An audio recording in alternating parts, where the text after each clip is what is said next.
ayuda del grupo de apoyo a las víctimas, el padre Bambrick habló públicamente sobre el abuso sexual sufrido por él durante su adolescencia a manos de un sacerdote. La Esperanza tiene dos hijas preciosas, la Furia y la Valentía.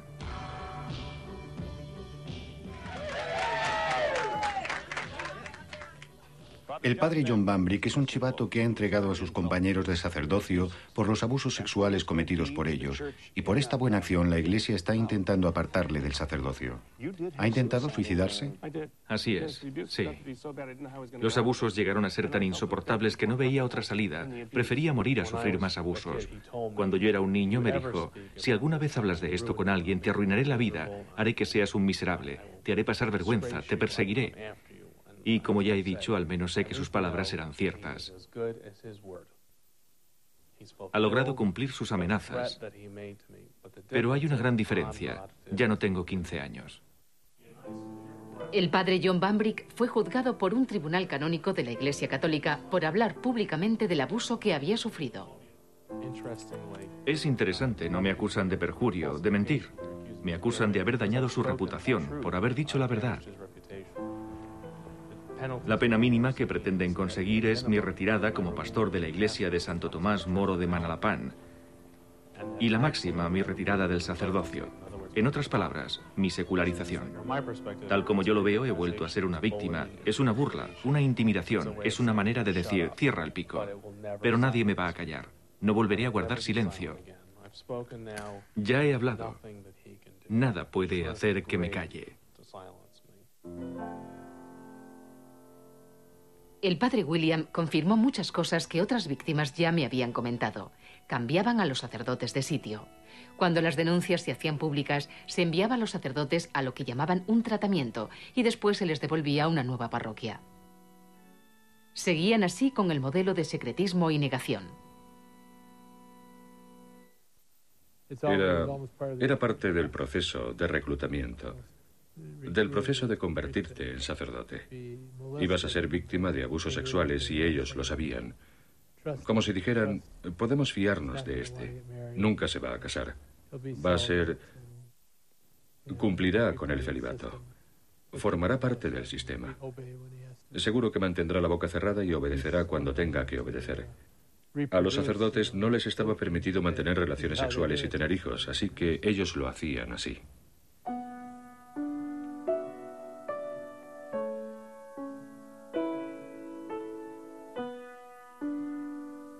En el estado de Rhode Island, donde yo nací, el Estatuto de Dallas tuvo un gran impacto en el juez que llevaba los casos contra la Iglesia. Citando la promesa solemne de los obispos de que iba a haber más transparencia, el juez declaró que los documentos de la Iglesia referentes a los sacerdotes no quedaban protegidos por el privilegio de la primera enmienda respecto a la libertad religiosa.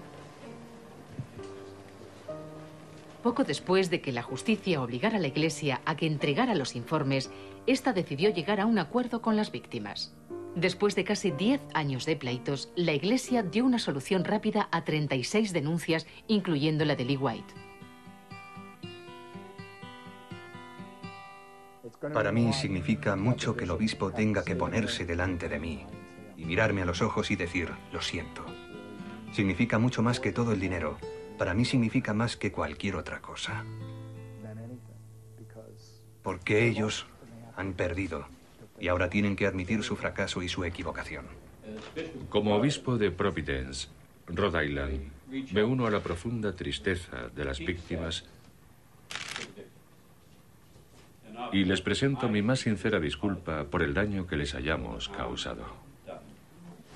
Le felicito por su actitud, señor obispo, y le doy las gracias en el nombre de todos mis clientes. Apenas 6 meses después, los obispos se reunieron en Dallas y adoptaron el Estatuto para la Protección de Niños y Jóvenes. Volvieron a reunirse en Washington, esta vez para reformar dicho estatuto.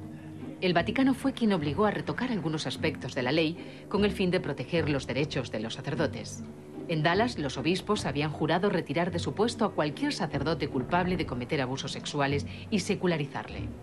Pero ya a comienzos de los 80, la ley canónica obligaba a los obispos a tomar medidas contra los sacerdotes que abusaran sexualmente de menores. El castigo podía ser la secularización. Pero la cuestión es, ¿respetaban los obispos sus propias leyes eclesiásticas? Si hubiéramos seguido nuestros propios procedimientos canónicos con más rigor, no nos encontraríamos en la situación en la que estamos ahora. Y eso es lo que nos han dicho las autoridades de Roma. Pero la razón por la que no se hizo es que un juicio canónico es complejo y los obispos intentan conseguir sus objetivos por un simple procedimiento administrativo y mediante una pastoral compasiva más centrada en los tratamientos, lo que al final lleva a que los hechos vuelvan a repetirse. Ahora nos damos cuenta de que no es la solución apropiada si se trata de proteger a los niños.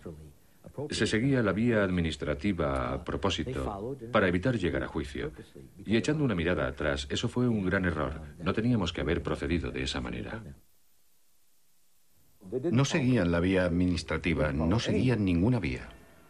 Utilizaban un tratamiento geográfico, el traslado a otra parroquia, a otra zona, algo así. Cuando era demasiado descarado, hacían que desapareciera por un tiempo. Yo no llamaría a eso un proceso administrativo, es solo una manera de saltarse todos los procedimientos. Aunque se supone que la conferencia episcopal es responsable de la política para todos los obispos y cardenales del país, no existe ningún mecanismo para que los obispos supervisen o procesen a otros obispos. Solo el Vaticano tiene esa autoridad.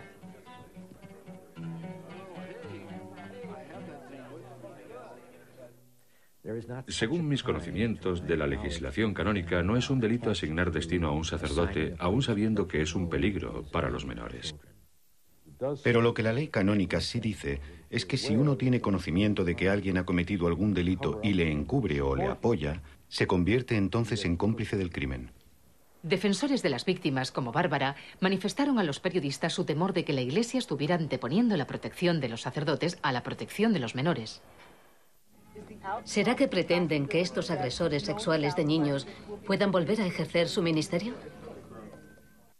Los periodistas que cubrían la conferencia de Washington eran apenas una pequeña parte de los que habían acudido a la de Dallas 6 meses atrás. La crisis por la que pasaba la Iglesia había saltado de la portada a las páginas interiores. Llegaron miles de peticiones que exigían la dimisión del cardenal Lowe de Boston. La Santa Sede es bastante reacia a que un obispo sea expulsado de su puesto. Se ha resistido a que lo hicieran reyes, emperadores y dictadores a través de los siglos. Así que también intenta resistirse a la presión de la opinión pública, a no ser que se vea que vea algo. Todas nosotras hemos sido violadas. Mírennos. David, yo quería ser sacerdote. Vuestros sacerdotes han abusado de nosotras. Dejen libre la calle, por favor. Dejen libre la calzada. Suban todas a la acera.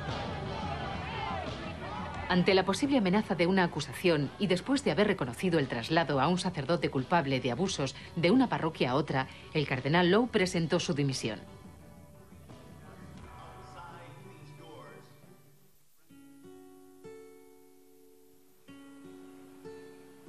Hay algunos sacerdotes que me han apoyado mucho en todo este asunto.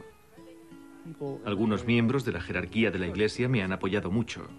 Como ya les comenté el año pasado, un obispo con el que hablé me confesó que también él había sufrido abusos sexuales. Aplaudo el coraje de aquellos obispos que se han sincerado conmigo y me han confesado haber sido víctimas de abusos sexuales. Algunos me dijeron que jamás se lo habían contado a nadie. Pero yo desearía que dieran un paso más y nos apoyaran, que dijeran que también ellos han sufrido abusos sexuales. Eso produciría un gran impacto en la Iglesia y quizá así los obispos harían caso. No lo sé. O quizás simplemente condenarían a estos obispos al ostracismo.